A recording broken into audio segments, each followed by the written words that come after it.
পৃথিবীর কোনো সম্পর্কই যোগাযোগ ছাড়া ভালো থাকে না। সম্পর্কে শারীরিক দূরত্ব কোনো বিষয় নয়, যদি সেই সম্পর্কে পরস্পরের সাথে নিয়ম করে যোগাযোগ রাখে, কথা বলে, সময় দেয় এবং মন থেকেই ভালোবাসে। যোগাযোগহীনতায় কোনো সম্পর্কই ভালো থাকতে পারে না।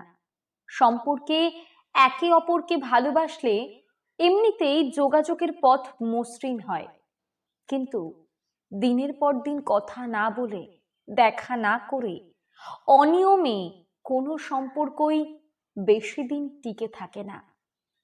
আপনি যদি সম্পর্কের মানুষটার সাথে কথা না বলেন, তাকে না শোনেন, তাকে সময় না দেন, তবে সেই মানুষটার মনের অবস্থা কি করে বুঝবেন? সম্পর্কে নিয়মিত কথা না হলে সেখানে আদৌ ভালোবাসা আছে কিনা তা নিয়ে যথেষ্ট সন্দেহ থেকে যায়। তাই নিজের ভালোবাসার মানুষটাকে সময় দিন, না হলে দেখবেন মানুষটাকে একদিন আপনি হারিয়ে ফেলবেন।